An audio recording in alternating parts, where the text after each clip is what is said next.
اگر ان کو ووٹ کا حق حاصل ہے اور وہ پاکستان میں آ کر اپنا ووٹ کاسٹ کر سکتے ہیں تو پھر ہمیں یہ بھی سوچنا ہوگا کہ اگر ہم باہر ممالک میں، جس طرح مجھ سے پہلے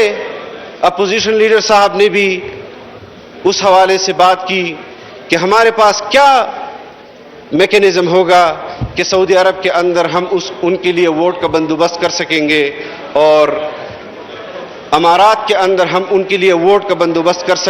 کر سکیں گے، کیا آپ آئین پاکستان کو سعودی عرب میں لاگو کر سکتے ہیں؟ کیا آپ آئین پاکستان کو برطانیہ میں لاگو کر سکتے ہیں؟ کیا آپ آئین پاکستان کو امریکہ میں لاگو کر سکتے ہیں؟ یہ وہ تمام سوالات ہیں جو اپوزیشن پوچھنا چاہتی ہے اور اس پر آپ کو تجاویز دینا چاہتی ہے کہ اگر ہم ان کو یا ای وی ایم کے حوالے سے آپ بات کر رہے ہیں، جناب اسپیکر، میں نے خود دیکھا ہے اور میں چشمدید گواہ ہوں اس بات کا کہ ہمارے بہت سارے ذمہ دار اپنی جیبوں میں بغیر انٹرنیٹ کے اور بغیر سروسز کے موبائل، جس میں نہ کیمرہ ہو، نہ جی ایس ایم ہو، نہ جی پی ایس ہو، ایسے موبائل ڈیوائسز اپنے جیب میں رکھتے ہیں کہ کہیں اس ٹیکنالوجی کی وجہ سے ہماری سیکیورٹی کو مسئلہ نہ پڑ جائے۔ لیکن آپ ایک ایسی ٹیکنالوجی جس پر جرمنی جیسے ممالک میں دوبارہ اس کو ریوائز کیا گیا ہے، وہاں پر اس کو ختم کیا گیا ہے، لیکن آج پاکستان کی جو صورتحال ہے وہ ایسے تجربات کرنے جا رہی ہے۔ اور پھر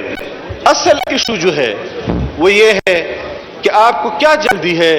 کہ آپ سے پہلے بھی میں نے رہنمائی لی تھی کہ آپ کو کیا جلدی ہے کہ 19 تاریخ سے پہلے آپ یہ قانون سازی کرنا چاہتے ہیں؟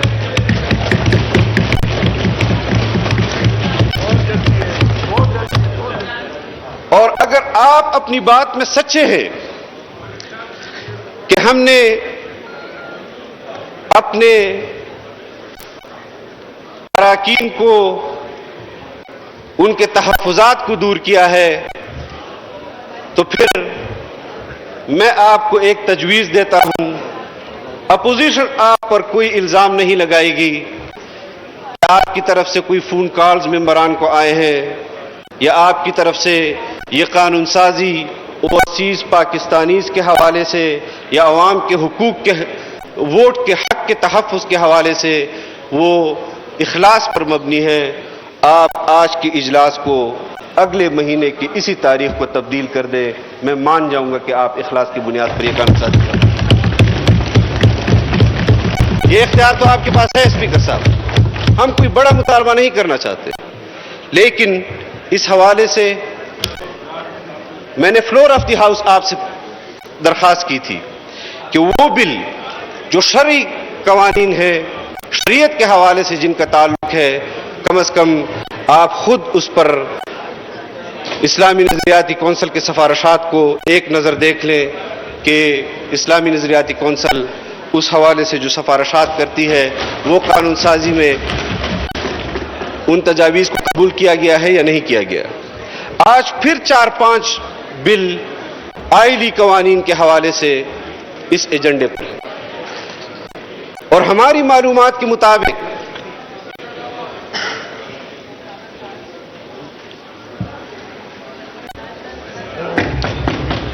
شکریہ چیئرمین صاحب، ہماری معلومات کے مطابق یہ وہ قانون سازی ہے، یہ وہ بل ہے کہ جس میں اسلامی نظریاتی کونسل سفارشات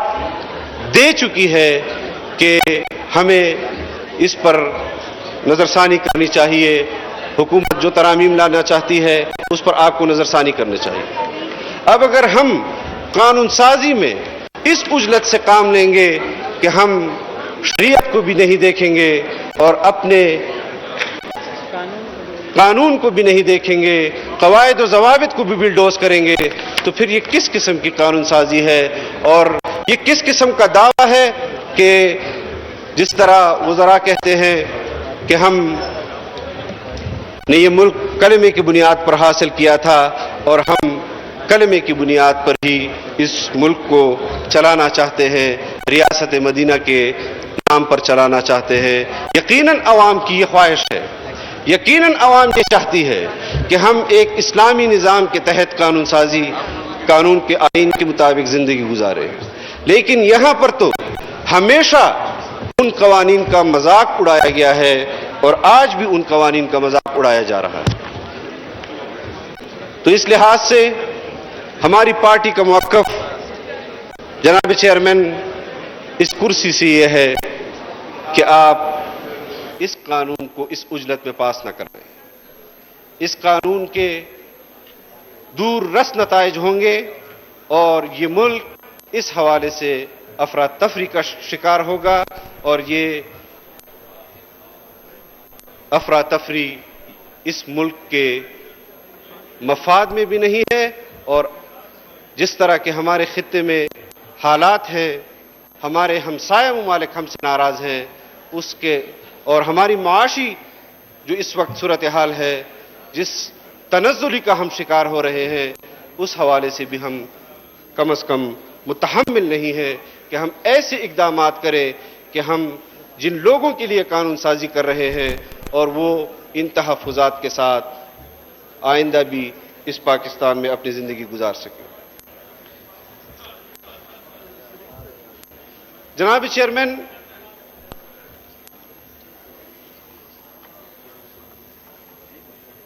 مجھے معلوم ہے کہ آپ کو ان اصلاحات کی ضرورت کیوں پڑ رہی ہے، اور اس کا مشاہدہ ہم نے سینٹ کے انتخابات میں کیا کہ جہاں پر اپوزیشن کی اکثریت تھی جناب چیئرمین، اور آپ کے انتخابات تھے، اور جو انتخابات کروا رہے تھے، جن کے کنٹرول میں یہ ہاؤس تھا، انہوں نے جتنے کیمرے اس ہاؤس میں لگائے اور جس طرح وہ انتخابات انہوں نے اپنے حق میں ان کے نتائج نکالے، کہاں گئی ہمارے انتخابات کی شفافیت، کہاں گئی وہ قانون کی عملداری؟ کسی کو تو ہم نے نہیں سنا کہ کسی کو سزا ملی ہو یا تحقیقات ہوئی ہوں کہ کس نے کیمرے لگائے تھے۔ تو ہم اصلاحات چاہتے ہیں جناب چیئرمین، اور ہم آج بھی کھلے دل کے ساتھ حکومت کو دعوت دینا چاہتے ہیں کہ اجلت میں اس قسم کی قانون سازی نہ کرو، اور جس وجہ سے کر رہے ہو ہم وہ تمام وجوہات چاہتے ہیں، جانتے ہیں، لیکن ہم اس پر بات نہیں کرنا چاہتے جناب چیئرمین۔ ہم نے بہت تحمل کے ساتھ 3 سال عوام کی نمائندگی کی ہے، بہت برداشت کے ساتھ کی ہے۔ ہم یہ سمجھتے رہے ہیں کہ ہم آئین اور قانون کے دائرے کے اندر رہتے ہوئے حکومت پر تنقید بھی کریں گے، ان کے خلاف منصوبہ بندی بھی کریں گے، عوام کے حقوق کا تحفظ بھی کریں گے، لیکن یہ حکومت جس طرف جا رہی ہے جناب چیئرمین، اور جس طرف عوام کو لے جا رہی ہے، چاہے وہ سیاسی حوالے سے ہو یا معاشی حوالے سے ہو، میں ایک بار پھر ان کو متنبہ کر دینا چاہتا ہوں کہ خدا را اس ملک کو افراتفری سے بچائیں۔ آپ کے ایسے اقدام اور آج کا اقدام وہ ملک کو کہیں خدا نخواستہ انارکی کی طرف یا افراتفری کی طرف نہ لے جائے۔ بہت شکریہ۔